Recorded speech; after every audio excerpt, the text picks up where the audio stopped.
Hi friends, welcome to தங்க கணிதம். இன்னைக்கு நாம third year BSc Max Complex Analysisல Complex Integration டாபிக்ல பார்க்க போறோம். இப்போ இதுல ஃபர்ஸ்ட் டெஃபினட் இன்டர்லாம் என்ன அப்படிங்கறத பார்த்துடலாம். Let f of t is equal to u of t plus I v of t be a continuous complex valued function defined on closed interval a, b. அதாவது f of t அப்படிங்கிற ஒரு function இருக்கு. இது எப்படி இருக்குன்னா u of t plus I v of t, அதாவது ஒரு real part இருக்கு, அதுக்கப்புறம் I இமேஜினரி பார்ட் இருக்கு. இந்த ஃபங்க்ஷன் வந்து கண்டினியூஸ் காம்ப்ளெக்ஸ் வேல்யூட் ஃபங்க்ஷனா இருக்கு, க்ளோஸ்டு இன்டர்வல் a, bல டிஃபைன் ஆயிருக்கு. ஓகே, ஸோ அப்படி டிஃபைன் ஆயிருக்கும்பொழுது நாம இந்த மாதிரி டிஃபைன் பண்ணிக்கலாம். அதாவது interval a to b f of t dt is equal to interval a to b u of t dt plus I into interval a to b v of t dt. அதாவது f of t அப்படிங்கிறது ஒரு real part u of t plus I into imaginary part v of t இந்த டைப்ல இருக்கு அப்படின்னா இதுக்கு நாம interval எடுக்கும் பொழுது, அதாவது ஒரு டெஃபினட் இன்டர்வல் எடுக்கும் பொழுது இந்த ரியல் பார்ட்டுக்கு தனியா இன்டர்வல் எடுத்துட்டு அதுக்கப்புறம் இந்த இமேஜினரி பார்ட் தனியா இன்டர்வல் எடுத்துட்டு ரெண்டுத்தையும் ஆட் பண்ணோம்னா அது இந்த ஒரிஜினல் வேல்யூக்கு ஈக்குவலா தான் இருக்கும். ஸோ இதுதான் இங்க வந்து சொல்லியிருக்காங்க. நெக்ஸ்ட் இதோட ரிமார்க் வந்து பார்த்துடலாம். First remark, real part of integral a to b f of t dt is equal to integral a to b real part of f of t dt. Next, second point, imaginary of integral a to b f of t dt is equal to integral a to b imaginary of f of t dt. Next, third point, integral a to b f of t plus g of t into dt equal to integral a to b f of t dt plus integral a to b g of t dt. இதில் என்னெல்லாம் சொல்லியிருக்காங்க அப்படின்னா, அதாவது ஒரு interval இருக்கு, இது வந்து definite interval. அதை இன்டகிரேட் பண்ணதுக்கு அப்புறமா அதோட ரியல் பார்ட் எடுத்தோம்னா அந்த வேல்யூ அந்த ஃபங்க்ஷன் இருக்கு இல்லையா, அந்த ஃபங்க்ஷனுக்கு ரியல் பார்ட்டை எடுத்துட்டு அதுக்கப்புறம் அதை இன்டகிரல் பண்ணோம்னா ஒரு வேல்யூ கிடைக்கும் இல்லையா, இந்த ரெண்டு வேல்யூமே சேம் தான் அப்படின்னு சொல்லியிருக்காங்க. இதே மாதிரி தான் இமேஜினரி பார்ட்டுக்கும். நெக்ஸ்ட், இப்போ டூ ஃபங்க்ஷன்ஸ் வந்து ஆட் பண்ணிட்டு அதுக்கு நம்ம ஒரு டெஃபினட் இன்டர்வல் எடுக்கிறோம் அப்படின்னா அந்த வேல்யூவும் அந்த ரெண்டு ஃபங்க்ஷனுக்கும் தனித்தனியா அதே டெஃபினட் இன்டர்வல் வேல்யூ எடுத்துட்டு ஆட் பண்ணோம்னா ஒரு வேல்யூ வரும் இல்லையா. ஸோ இந்த ரெண்டு வேல்யூமே சேமா தான் இருக்கு அப்படின்னு கொடுத்துருக்காங்க. Next fourth one, integral a to b c f of t dt is equal to c into integral a to b f of t dt. அதாவது அந்த ஃபங்க்ஷன் கூட ஒரு கான்ஸ்டன்ட் c வந்து மல்டிப்ளை பண்ணியிருக்காங்க அப்படின்னா அதை வந்து இன்டகிரேட் பண்ணும்போது அந்த வேல்யூ அந்த சியை வந்து காமனா வெளியில எடுத்துட்டு அதுக்கப்புறம் இன்டகிரேட் பண்ணிட்டு அந்த சி கூட மல்டிப்ளை பண்ணா ஒரு வேல்யூ வரும் இல்லையா, இந்த ரெண்டு வேல்யூமே சேம் தான் அப்படின்னு சொல்லி கொடுத்துருக்காங்க. நெக்ஸ்ட் வந்து லெமா பார்க்க போறோம். லெமா இது வந்து பாத்தீங்கன்னா வெரி வெரி இம்பார்ட்டன்டான லெமா, நிறைய வாட்டி யூனிவர்சிட்டி கொஸ்டின் பேப்பர்லையும் கேட்டிருக்காங்க. integral a to b f of t dt, அதாவது modulus of integral a to b f of t dt இந்த value is less than or equal to integral a to b modulus of f of t dt. அதாவது ஒரு interval இருக்கு, அதுக்கு whole modulus எடுத்தோம் அப்படின்னா இந்த value ஆனது அந்த ஃபங்க்ஷனுக்கு மட்டும் மாடுலஸ் எடுத்துட்டு அதுக்கப்புறம் அதே சேம் டெஃபினட் இன்டர்வல் எடுக்கும் பொழுது இந்த ஒரிஜினல் வேல்யூ விட இது கிரேட்டர் தான், ஒன்று கிரேட்டரா இருக்கலாம் அப்படின்னா ஈக்குவலா இருக்கலாம், பட் கண்டிப்பா லெசர் வேல்யூவா இருக்காது. ஸோ இதுதான் இந்த லெமா, இதை நாம இப்போ ப்ரூவ் பண்ணலாம். சரி, இப்போ இந்த இன்டர்வல் வந்து கன்சிடர் பண்ணிக்கலாம். integral a to b f of t dt. இப்போ இது வந்து கண்டிப்பா ஒரு காம்ப்ளெக்ஸ் நம்பர் தானே, அப்போ இதை நாம எப்படி எழுதிக்கலாம் அப்படின்னா போலார் ஃபார்ம்ல r into e power i theta அப்படின்னு எடுத்துக்கலாம் இல்லையா. ஸோ அதான் எழுதியிருக்கோம். let integral a to b f of t dt is equal to r into e power i theta.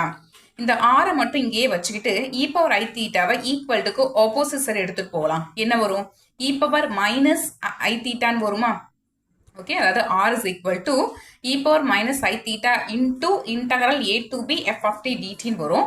So அதுதான் இங்க நாம எடுத்து எழுதியிருக்கோம். அதுக்கப்புறமா நாம ரெண்டு சைடும் மாடுலஸ் எடுக்கிறோம். மாடுலஸ் எடுக்கும் பொழுது இந்த ரைட் ஹேண்ட் சைட்ல modulus of r into e power i theta வருமா. இது வந்து பார்க்கறதுக்கு மாடுலஸ் ஆஃப் ஏபி மாதிரி இருக்கு, அதாவது ப்ராடக்ட்ல ரெண்டு நம்பர் இருந்து அதை மாடுலஸ் எடுக்கிறோம் அப்படின்னா அந்த வேல்யூ வந்து அது ரெண்டுத்துக்கும் செப்பரேட்டா மாடுலஸ் எடுத்துட்டு அதுக்கப்புறம் மல்டிப்ளை பண்ணோம்னா அதுக்கு ஈக்குவலா இருக்கும். ஸோ அதுபடி இந்த modulus of r e power i theta எப்படி எழுதிக்கலாம், modulus of r into modulus of i theta அப்படின்னு எழுதிக்கலாம் இல்லையா. சரி, இதுல மாடுலஸ் ஆஃப் rக்கு r இது வந்து ஒரு ரியல் வேல்யூ. சரி, then what about modulus of e power i theta. So அதை இப்போ நம்ம பார்க்கலாம். Actually e power i theta அப்படிங்கிறது என்னது, cos theta plus i sin theta தானே. e power i thetaங்கிறது cos theta plus i sin theta. இதுக்கு வந்து இப்போ மாடுலஸ் எடுக்கலாம். So modulus of e power i theta equal to modulus of cos theta plus i sine theta. Okay, so இது வந்து பார்க்கறதுக்கு நமக்கு modulus of a plus i b மாதிரி இருக்கா? ஃபார்முலா என்ன? Square root of a square plus b square. So square root of cos square theta plus sine square தீட்டான்னு வரும். But already we know cos square theta plus sin square theta is 1. Okay, so square root of 1 equal to 1. Okay, அப்போ modulus of e power i theta அப்படின்னா நாம் அதை 1 அப்படின்னு எழுதிக்கலாம். So அதாங்க பண்ணியிருக்கோம். modulus of r into e power i theta இருக்கும். அதை நம்ம modulus of r into modulus of e power i theta எழுதிக்கலாம். இதில் modulus of e power i theta ஓட value 1. So equal to, but already நம்ம என்ன சொல்லியிருக்கோம்னா r is equal to e power minus i theta into integral a to b f of t dt அப்படின்னு சொல்லியிருக்கோம் இல்லையா? Starting நம்ம define பண்ணும்போதே சொல்லியிருக்கோம். So அதை எடுத்து இங்கே எழுதிக்கலாம். எழுதுறதுக்கு அப்புறமா இதில் இந்த வேல்யூ ஈக்குவல் டு ஆர் அப்படின்னு இருக்கு. இல்லை ஆருங்கிறது என்னது? இது வந்து ஒரு ரியல் வேல்யூ தானே. ஓகே, ஆருங்கிறது ரியல் வேல்யூ. ஸோ அப்போ இது ரியல் வேல்யூனா இது எல்லாமே ரியல் வேல்யூவாக தானே இருந்திருக்கணும். கரெக்டா? ஸோ இதை நாம real part of e power minus i theta இந்த a to b f of t டின்னு கூட எழுதிக்கலாம். ஏன்னா இது வந்து ரியல் வேல்யூ தான். அப்போ இதுக்கு ரியல் வேல்யூ என்னவோ அதுதான் இது. ஓகே, ஸோ அதான் இங்கே எடுத்து எழுதியிருக்கோம். நெக்ஸ்ட் ஸ்டெப்பில் இந்த இ பவர் மைனஸ் ஐ தீட்டா அதுக்கப்புறம் இந்த இன்டர் இந்த ரெண்டுத்துக்கும் என்ன டிஃப்ரென்ஸ் அப்படிங்கிறத பார்க்கலாம். இந்த இன்டகரல்ல நமக்கு dt அப்படின்னு இருக்கு. dt அப்படின்னா என்ன அர்த்தம்? tங்கிற வேரியபிளை வச்சு இந்த இன்டகரலை நாம இன்டகிரேட் பண்ண போறோம் அப்படின்னு அர்த்தம். அதாவது இந்த ஃபங்க்ஷனை நாம இன்டகிரேட் பண்ண போறோம். அப்போ இந்த இன்டகரல் tங்கிற இந்த வேரியபிளை மட்டும் தான் டிபெண்ட் பண்ணியிருக்கு. கரெக்டுங்களா? இதுக்கும் தீட்டாவுக்கும் நோ ரிலேஷன். அப்போ அந்த e பவர் மைனஸ் தீட்டா நம்மளால உள்ள எடுத்துட்டு போக முடியும். அதனால இதை நாம உள்ள எடுத்துட்டு போயிருக்கோம். So equal to real part of integral a to b e power minus I theta f of t dt. Okay, next stepல இந்த real part அப்படியே உள்ள எடுத்து எழுதிக்கலாம். ஏன்னா real part of integral is equal to integral of real part அப்படின்னு சொல்லிட்டு நம்ம ஸ்டார்டிங்லேயே பார்த்துருப்போம் ரிமார்க்ல, ஞாபகம் இருக்குங்களா? ஸோ அதுபடி இந்த ரியல் இந்த RE அப்படிங்கிற இந்த ரியல் வேல்யூ உள்ள அப்படி எடுத்துட்டு போகலாம். So integral a to b real part of e power minus I theta f of t dt. But நமக்கு ஆல்ரெடி ஒரு ரிலேஷன் ஒன்று தெரியும். என்னன்னா real part of z is less than or equal to modulus of z. இது உங்களோட நீங்கள் lower கிளாஸஸ்லேயே படிச்சிருப்பீங்க. So அந்த கான்செப்டை இந்த இடத்துல நாம யூஸ் பண்ண போகிறோம். The real part of this value is less than or equal to modulus of this one. கரெக்டாக? இதை இங்கே நாம யூஸ் பண்ணிக்கிறோம். நெக்ஸ்ட் ஸ்டெப்ல இது again modulus of a into b மாதிரி இருக்கு. ஃபார்முலா என்ன? Modulus of a into modulus of b தானே. அதனால modulus of e power minus i theta into modulus of f of t. இப்பதான் பார்த்தோம் modulus of e power minus i தீட்டானாலும் modulus of e power i தீட்டானாலும் value ஒன்று தான். ஏன் அப்படின்னா e power minus i theta அப்படிங்கிறது cos theta minus i sine theta. அதுக்கு modulus எடுத்தோம்னா square root of cos square theta plus minus sine theta the whole square அப்படின்னு கிடைக்கும். அப்போ cos square theta plus sine square தீட்டான்னு ஒரு value நமக்கு வரும். But cos square theta plus sine square தீட்டாங்கிறது 1 தானே. So square root of 1 equal to 1. அதனால modulus of e power minus i theta அப்படின்னா அதை நம்ம 1 அப்படின்னு எழுதிக்கலாம். So interval a to b modulus of f of t dt. Okay, actually நம்ம left hand சைடில் எங்கே ஸ்டார்ட் பண்ணோம் அப்படின்னா modulus of interval a to b f of t start பண்ணோம். இப்போ நமக்கு அப்படியே எங்க எண்ட் ஆகி வந்திருக்கு பாருங்க. நடுவில் இருந்து ஒரு less than or equal to symbol வந்திருக்கு. அதனால less than or equal to interval a to b modulus of f of t dtல வந்து நம்ம இப்போ நின்றுருக்கோம். ஸோ இதான் நாம ப்ரூவ் பண்ணணும். ப்ரூவ் பண்ணிட்டோம். Next definition பார்த்துடலாம். Let C be a piecewise differentiable curve given by the equation z is equal to z of t where a is less than or equal to t is less than or equal to b. Let f of z be a continuous complex valued function defined in a region containing the curve C. Then we define integral over C f of z dz is equal to integral a to b f of z of t into z dash of t dt. அதாவது C அப்படிங்கிறது ஒரு piecewise differentiable கர்வா இருக்கு. Okay, so இதில் ஒரு function நமக்கு கொடுத்துருக்காங்க F officer அப்படின்னு சொல்லிட்டு. இந்த ஃபங்க்ஷன் எப்படி இருக்குன்னா ஒரு கண்டினியூஸ் காம்ப்ளெக்ஸ் வேல்யூட் ஃபங்க்ஷனாக இருக்கு. இந்த ரீஜனில் டிஃபைன் பண்ணியிருக்காங்க. என்ன region? z is equal to z of t where a is less than or equal to t is less than or equal to b அப்படிங்கிற அந்த ரீஜனில் டிஃபைன் பண்ணியிருக்காங்க. அந்த ரீஜன் எங்கே இருக்குது அப்படின்னா அந்த பீஸ்வைஸ் டிஃபரன்ஷியபிள் கர்வ்க்குள்ள இருக்கு அப்படின்னு அர்த்தம். ஓகே, ஸோ அப்படி இருந்துச்சுன்னா நாம இந்த மாதிரி இன்டர்வல் வேல்யூவை டிஃபைன் பண்ணிக்கலாம். இதுதான் வந்து வெரி வெரி இம்பார்ட்டன்டான ரிசல்ட். நிறைய தியரம்ஸ்ல ப்ராப்ளம்ஸ் நம்ம யூஸ் பண்ண போறோம். நோட் பண்ணிக்கோங்க. Integral over c f of z dz equal to integral a to b f of z of t into z dash of t dt. So இது வந்து very very important result. Next example 1 பார்த்துடலாம். என்ன கொடுத்துருக்காங்க அப்படின்னா find integral over c f of z dz where f of z equal to 1 by z. அதாவது integral over c f of z dz ஓட value வந்து கேட்டிருக்காங்க. இதுல f of z வந்து 1 by z அப்படின்னு கொடுத்துருக்காங்க. and cங்கிறது என்ன அப்படின்னா c is a circle. modulus of z equal to r described in a positive sense. அதாவது cங்கிறது ஒரு சர்க்கிள், ஏன்னா modulus of z equal to r அப்படின்னு சொல்லிட்டு இருக்கு. ஓகே, ஸோ இதை வச்சு நம்ம இந்த இன்டர்வல் வேல்யூ வந்து ஃபைண்ட் அவுட் பண்ண போறோம். இதோட பாராமெட்ரிக் ஈக்குவேஷன் எப்படி இருக்கும் அப்படின்னா z is equal to r e power I theta அப்படின்னு இருக்குமா. இதுல தீட்டாவோட ரேஞ்ச் எப்படி இருக்கும்னா 0 to 2 pi அப்படின்னு இருக்கும். நெக்ஸ்ட் z of t அப்படிங்கிறது நமக்கு என்ன தெரியும், ஆக்சுவலா இது tல z of theta எடுத்திருக்கோம். So z of theta equal to r e power I theta தானே. அப்போ z dash of theta அப்படிங்கிறது எப்படி இருக்கும், அதாவது ஒண்ணு இல்ல ரெண்டு சைடும் நாம தீட்டா வச்சு டிஃபரன்ஷியேட் பண்றோம். டிஃபரன்ஷியேட் பண்ணும்போது என்ன கிடைக்கும், r வருமா into e power I theta differentiate பண்ணீங்கன்னா e power I theta into iன்னு வரும். ஸோ அதுதான் நம்ம எடுத்து எழுதியிருக்கிறோம். அதுக்கப்புறம் integral over c f of z dz equal to integral over c dz by z equal to integral 0 to 2 pi. இல்ல dz அப்படிங்கிறது என்ன, i r e power I theta, அதை எடுத்து நம்ம எழுதியிருக்கோம். i r e power I theta into d theta எழுதிக்கணும். ஏன்னா d dash theta அப்படிங்கிறது என்னன்னா dz by d theta அப்படின்னு கிடைக்கும். d dash of theta அப்படிங்கிறது dz by d theta. But நமக்கு dz தானே வேணும். அப்ப dz equal என்ன வரும், இந்த d theta இந்த சைடு போயிடுச்சுன்னா i r e power I theta into d theta வரும். ஸோ அதுதான் இங்க நம்ம எடுத்து எழுதியிருக்கோம். டிவைடட் பை z, zங்கிறது r e power I theta. இதுல இந்த e power I theta அதுக்கப்புறம் r எல்லாம் கேன்சல் ஆயிட்டு ஃபைனலா நமக்கு என்ன கிடைக்குது அப்படின்னா integral 0 to 2 pi I d theta அப்படின்னு கிடைக்கும். I வந்து வெளியில எடுத்துடலாம், ஏன்னா இந்த ஐக்கும் இன்டர்வலுக்கும் நோ ரிலேஷன், ஸோ வெளில எடுத்துடலாம். integral 0 to 2 pi d theta இருக்கும். d theta இன்டகிரேட் பண்ணீங்கன்னா theta அப்படின்னு கிடைக்கும். லிமிட் பார்த்தோம்னா 0 to 2 pi. So first upper limit apply பண்ணிக்கிறோம், 2 pi minus lower limit value 0. So 2 pi minus 0னா 2 pi தான் கிடைக்கும். So I into 2 pi that is 2 pi I. அவ்வளோதான், இந்த ப்ராப்ளம் கம்ப்ளீட் ஆயிடுச்சு. நெக்ஸ்ட் தியரம் 6.1, இது வந்து 5 மார்க் கொஸ்டின்ல கேட்கறதுக்கு சான்சஸ் இருக்கு. integral minus c f of z dz equal to minus integral over c f of z dz. So இதோட proof வந்து பார்த்துடலாம். Suppose the equation of c is given by z equal to z of t where a is less than or equal to t is less than or equal to b.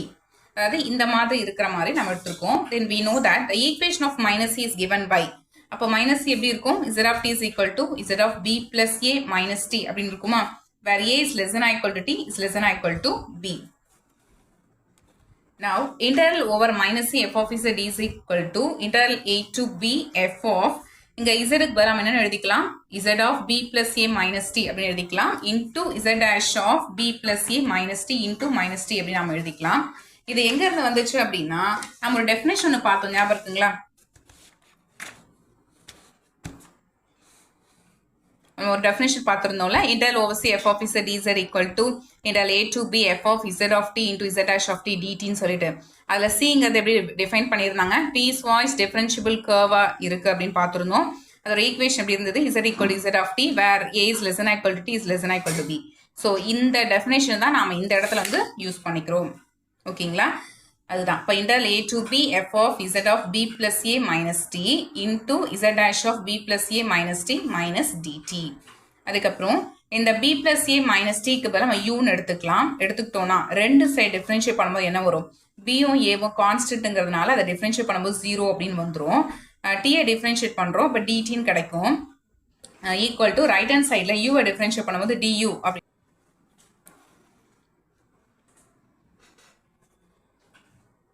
Also t is equal to a. இது எப்படின்னா இந்த இடத்துல first lower limit a வந்து substitute பண்ணி பாருங்க, t க்கு a அப்படின்னு substitute பண்ணுங்க, என்ன கிடைக்கும், இங்க a போட்டீங்கன்னா a கேன்சல் ஆயிட்டு b is equal to u கிடைக்கும். அதாவது u ஓட வேல்யூ b.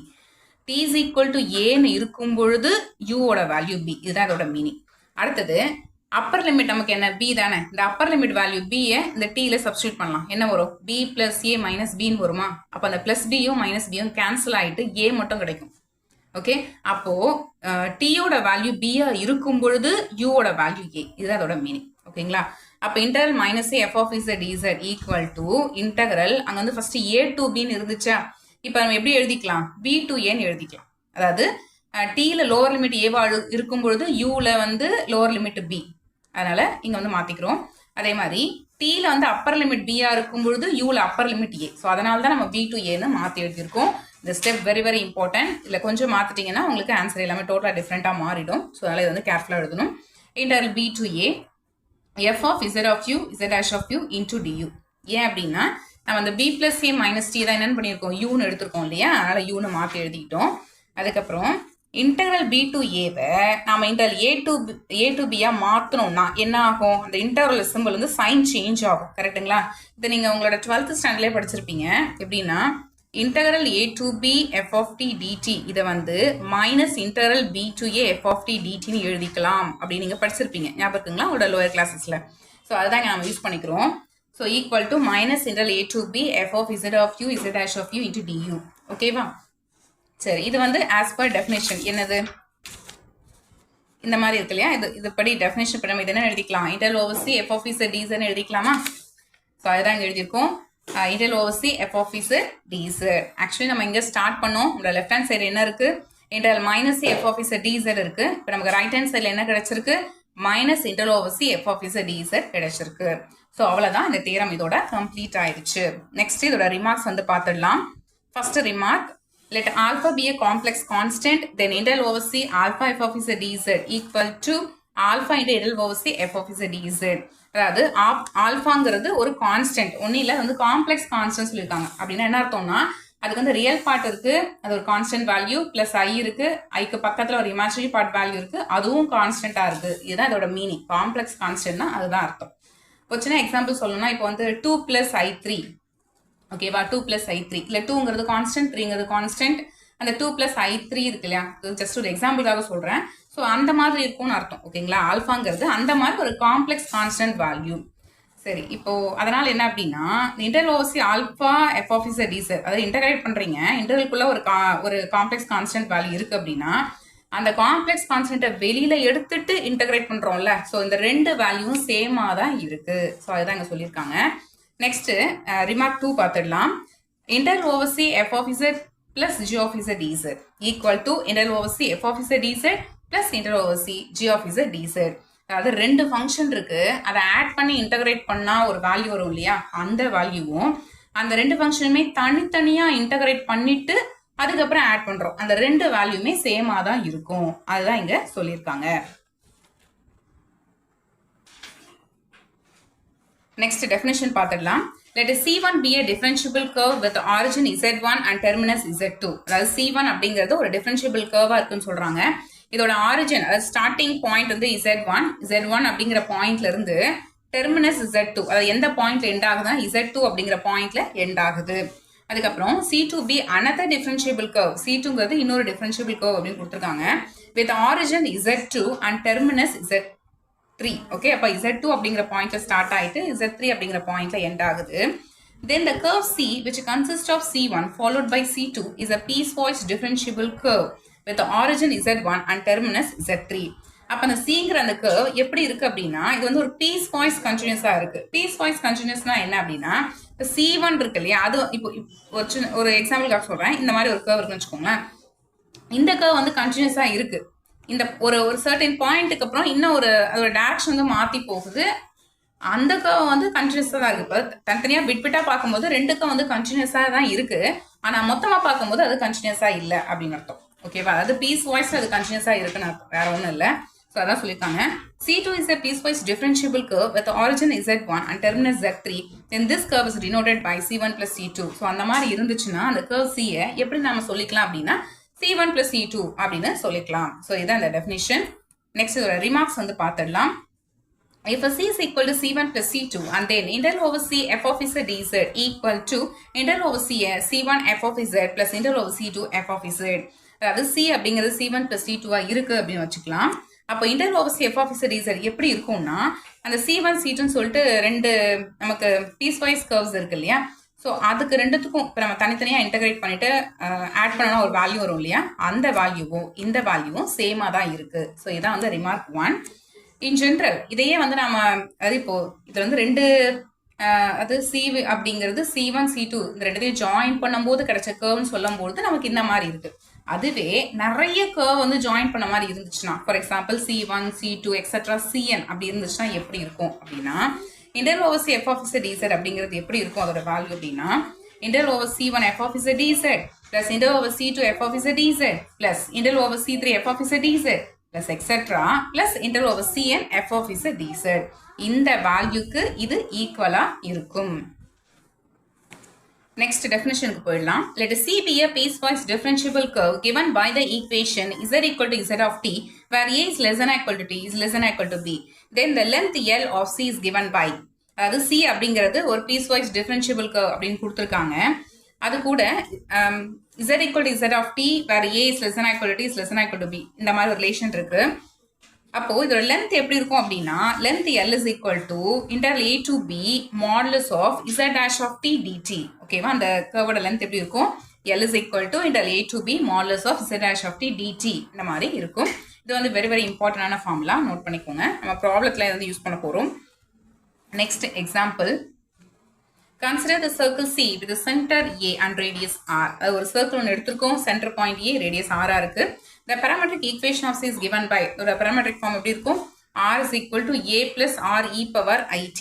நீங்க கேட்கலாம், ஜெனரலா parametric form வந்து R is equal Z equal to R e power I theta அப்படிதானே இருக்கும் அப்படின்னுட்டு. அது வந்து எப்போ அப்படின்னா, சென்டர் பாயிண்ட் வந்து ஆரிஜினா இருக்கும் பொழுது, பட் இங்க நமக்கு சென்டர் வந்து என்னவா இருக்கு? ஏன்னு இருக்கு இல்லையா? அதனால இங்க வந்து எப்படி இருக்கும்னா A plus R e power I theta அப்படின்னு எடுத்துக்கலாம். பட் இது புக்ல டி இருக்கிறதால நானும் டீன்னு எடுத்திருக்கேன். ஒன்றும் இல்லை, தீட்டா போல டி இருக்கு. ஓகேவா? ஸோ அதுதான் ஜஸ்ட் நேம், அந்த இல்லை ஜஸ்ட் ஆல்ஃபபெட்ஸ் தானே. ஸோ அதான் தீட்டா போல டி எடுத்திருக்காங்க, அவ்வளோதான், வேறு ஒன்றுமே இல்லை. So A plus R e power IT 0 is less than or equal to t is less than or equal to 2 pi. Next ரெண்டு சைடு நம்ம டிஃபரன்ஷியேட் பண்ணலாம். என்ன வரும்? Z dash of t is equal to A வந்து constant தானே, ஏன்னா சென்டர்னு கொடுக்கும்போது A வந்து ஒரு கான்ஸ்டன்ட் வேல்யூ, அதை டிஃபரன்ஷியேட் பண்ணும்போது 0 plus R into e power ஐடியை டிஃபரன்ஷியேட் பண்ணா என்ன வரும்? e power it into I in வருமா? ஸோ அதான் நம்ம எடுத்து எழுதியிருக்கிறோம். இல்லை z dash of t அப்படிங்கிறது என்னன்னா d of z of t divide by dtன்னு அர்த்தம். ஓகேவா? d of z of t divide by dt தான் I or e power it. But நமக்கு என்ன வேணும்னா d of z of t தான் வேணும். அப்போ என்ன கிடைக்கும்? இந்த சைடு dtயை இந்த சைடு எடுத்துட்டு போயிடலாம். ஓகே, ஸோ அதுதான். Next I is equal to inter 0 to 2 pi modulus of z dash of t dt. ஏன்னா இது வந்து நமக்கு லென்த் தான் ஃபைண்ட் அவுட் பண்ண போகிறோம். லென்த்தோட ஃபார்முலா இதுதானே, இப்போ தானே பார்த்தோம். ஓகே, சரி. இதில் modulus of z dash of t dt என்ன வேல்யூ வரும்? I r e power it, இதுக்கு மாடுலஸ் எடுக்கணும், into dt. Modulus of i என்ன வரும்? 1ன்னு வந்துருமா? அதே மாதிரி மாடுலஸ் ஆஃப் e power itயும் 1 தான். மாடுலஸ் ஆஃப் r r, ஏன்னா அதோட ஆரே வந்து என்னது? ரேடியஸ் அப்படிங்கிறப்போ ரியல் வேல்யூ தான் இருக்கும். அதுக்கு மாடுலஸ் எடுத்தாலும் அதே வேல்யூ தான் வரும். So r into dt. அதுக்கப்புறம் ஆறுங்கிறது ஒரு ரியல் வேல்யூ, ஜஸ்ட் கான்ஸ்டன்ட், வேற ஒன்றுமே இல்லை. ரேடியஸுங்கிறதுனால ஒரு கான்ஸ்டன்ட். இதை நம்ம காமனாக வெளியில் எடுத்துடலாம். எடுத்துட்டோம்னா r into integral 0 to 2 pi dtன்னு வரும். dt இன்டகிரேட் பண்ணால் t கிடைக்கும். லிமிட் 0 to 2 pi அப்ளை பண்ணிடலாம். Upper limit 2 pi minus lower limit 0. 2 pi minus 0 2 pi கிடைக்கும். So 2 pi into r, that is 2 pi r. So இதுதான் வந்து லென்த். இது உங்களுக்கு பார்த்தாலே தெரிஞ்சிருக்கும். இதுதான் சர்க்கிள்னு சொல்லியிருக்காங்க. அந்த சர்க்கிள் அப்படிங்கிறப்போ அதோட அந்த அந்த கர்வ், அதாவது அந்த கர்வ் வந்து சர்க்கிள் மாதிரி இருக்கு அப்படின்னு சொல்லியிருக்காங்க. அப்போ அதோட லென்த் என்னவா இருக்கும்? ஞாபகம் இருக்குங்களா? அதோட சர்க்கம்ஃபரன்ஸ் தானே, ஃபார்முலா என்ன? 2 pi r தானே. ஸோ அதான் நமக்கு கிடைச்சிருக்கு 2 pi r. நெக்ஸ்ட் தியரம் 6 பார்த்துடலாம். இது பார்த்தீங்கன்னா very very important 5 mark question. April 2021ல 5 மார்க்ல இந்த கொஸ்டின் வந்து கேட்டிருக்காங்க. வாங்க பார்க்கலாம். Modulus of integral over c f of z dz is less than or equal to m into l where mங்கிறது என்னன்னா maximum of modulus of f of z சர்ச் that z is belongs to c. அதாவது சிலேருந்து இசரை வந்து collect பண்ணியிருக்கோம். So அதை வந்து function F of இசையில் substitute பண்ணி மாடுலஸ் எடுக்கிறோம். இந்த மாதிரி நிறைய மாடுலஸ் எஃப் ஆஃப் இசர் இருக்கும். ஸோ அதில் மேக்ஸிமம் வேல்யூ தான் என்னது? Capital M. And L is the length of C. அந்த C இந்த கர்வ் கொடுத்துருக்காங்க இல்லையா, அதோட லென்த் வந்து Lன்னு கொடுத்துருக்காங்க. அதோட ஃபார்முலா உங்களுக்கு ஆல்ரெடி தெரிஞ்சிருக்கும். இப்போ தான் நம்ம பார்த்தோம். லென்த் ஃபார்முலா என்ன? Length L is equal to interval a to b modulus of z dash of t dt. Okay, இதை வந்து ஞாபகம் வச்சுக்கோங்க. ஸோ இதை வச்சுக்கிட்டு நாம் வந்து இதை வந்து ப்ரூவ் பண்ணலாம். இப்போ ப்ரூஃப் வந்து ஸ்டார்ட் பண்ணிக்கலாம். Suppose C is given by the equation Z is equal to Z of t where A is less than or equal to T is less than or equal to B. Okay, இந்த மாதிரி எடுத்திருக்கோம். By definition of M we have, ஏன் அப்படின்னா Mங்கிறது என்னது, f of z modulus எடுத்து நிறைய values வச்சிருக்கோம் இல்லையா. ஸோ அந்த இதுல இருந்து மேக்ஸிமம் வேல்யூ தான் கேபிட்டல் M. அப்போ modulus of f of z of t எப்படி இருக்கும், ஒன்று எம்மாவோ இல்லை எம்மோட லெஸ்ஸர் வேல்யூவாவோ இருக்கும், அதுதானே. அப்போ modulus of f of z of t is less than or equal to capital M for all t where tங்கிறது எப்படி இருக்கு, a is less than or equal to t is less than or equal to b இருக்கு. இதை நம்ம equation number 1 அப்படின்னு mark பண்ணிக்கலாம். அதுக்கப்புறம் consider modulus of integral over c f of z dz. இதை வந்து as per definition படி நான் இதை எப்படி எழுதிக்கலாம், integral a to b f of z of t z dash of t dt எழுதிக்கலாம் இல்லையா. இன்னைக்கு நம்ம இந்த வீடியோல சொல்லியிருப்போம், இது வந்து ஒரு டெஃபினிஷன், இந்த டெஃபினிஷன் நம்ம யூஸ் பண்ணிட்டு இப்போ இது வந்து ஹோல் திங் மாடுலஸ் இருக்கு, இதுக்கு செப்பரேட்டா எடுக்கும்போது என்ன ஆகும்னா less than or equal to மாறிடும். ஓகே, ஸோ அதுதான் less than or equal to integral a to b modulus of f of z of t z dash of t dt. இது எப்படி வந்தது அப்படின்னா நீங்க ஆல்ரெடி லோயர் கிளாஸஸ்ல படிச்சிருப்பீங்க. modulus of integral a to b f of x dx is less than or equal to integral a to b modulus of f of x dx. இன்னைக்கு அதை நம்ம prove பண்ணியிருக்கோம். modulus integral a to b f of z dz is less than or equal to integral a to b modulus of f of z dz. Okay, so அதை use பண்ணியிருக்கோம். Next ஸ்டெப்ல இதுக்கு ரெண்டுக்கு நம்ம செப்பரேட்டா மாடுலஸ் எடுத்துக்கலாம். அதாவது இந்த வேல்யூக்கு இது ஈக்குவல், ஆனா இதுக்கு இது வந்து less than or equal to. So அதனால ஞாபகம் வச்சுக்கோங்க. ஓகேவா, அதனால இதுக்கு இது ஈக்குவல்னு எடுத்துக்க முடியாது, இதுக்கு இது less than or equal to value, இதுக்கு தான் இது வந்து ஈக்குவல். அப்போ இதோட கம்பேர் பண்ணும்போது நம்ம less than or equal to தான் போடணும் ஃபைனலா வரும்போது. ஓகேவா, சரி. இப்போ செப்பரேட்டா மாடுலஸ் எடுத்துட்டோமா, எடுக்கும்பொழுது இங்க நமக்கு modulus of f of z of டின்னு இருக்கு. பட் ஆல்ரெடி நம்ம ஃபர்ஸ்ட் ஈக்குவேஷன் என்ன சொல்லியிருக்கோம், modulus of f of z of t is less than or equal to m அப்படின்னு சொல்லியிருக்கோம் இல்லையா. ஸோ அந்த கண்டிஷனை இங்க நாம யூஸ் பண்ணிக்கலாம். அப்போ இந்த modulus of f of z of t அப்படிங்கிறது எப்படி இருக்கும், less than or equal to capital எம்னு இருக்குமா. ஸோ அதான் இங்க எழுதியிருக்கோம், is less than or equal to integral a to b capital m modulus of z dash of t dt. ஓகேவா, next ஸ்டெப்ல எம்ங்கிறது ஒரு எப்படி இருந்தா ஒரு கான்ஸ்டன்ட் வேல்யூஸ், அதை நம்ம வெளியில எடுத்து எழுதிக்கலாம். integral a to b modulus of z dash of t dt. இது என்னது, ஃபார்முலா ஃபார் லென்த் தானே, ஞாபகம் இருக்குங்களா. அப்போ இதை நம்ம எல்லுன்னு எழுதிக்கலாமா. ஸோ அதுதான் இங்கே சொல்லியிருக்கோம். ஆக்சுவலி நம்ம லெஃப்ட் ஹேண்ட் சைடில் என்ன ஸ்டார்ட் பண்ணியிருந்தோம் அப்படின்னா modulus of integral over c f of சீரீஸில் ஸ்டார்ட் பண்ணியிருந்தோம். இப்போ எண்டா இருக்கிறது less than or equal to ml. இதுதான் நம்ம ப்ரூவ் பண்ணிட்டோம். அவ்வளோதான், இந்த தியரம் வந்து கம்ப்ளீட் ஆயிடுச்சு. இந்த வீடியோ உங்களுக்கு யூஸ்ஃபுல்லாக இருந்திருக்கும் அப்படின்னு நான் நம்புறேன். வீடியோ பிடிச்சிருந்துச்சுன்னா லைக் பண்ணுங்க, கமெண்ட் பண்ணுங்க, உங்களோட ஃப்ரெண்ட்ஸ்க்கும் ஷேர் பண்ணுங்க. மறக்காம சேனலையும் சப்ஸ்கிரைப் பண்ணுங்க. சப்ஸ்கிரைப் பண்ணும்போது சப்ஸ்கிரைப் பட்டனுக்கு பக்கத்தில் இருக்கிற பெல் ஐக்கானை கிளிக் பண்ணி அதில் ஆல்கிற ஆப்ஷனையும் செட் பண்ணி வச்சுக்கோங்க. அப்பதான் நான் போடுற வீடியோ உடனுக்குடன் உங்களுக்கு நோட்டிஃபிகேஷனை வந்து சேரும். வேற ஒரு இம்பார்ட்டன்ட் டாபிக்ல நெக்ஸ்ட் வீடியோவில் நாம மீட் பண்ணலாம். தேங்க்ஸ் ஃபார் வாட்சிங்.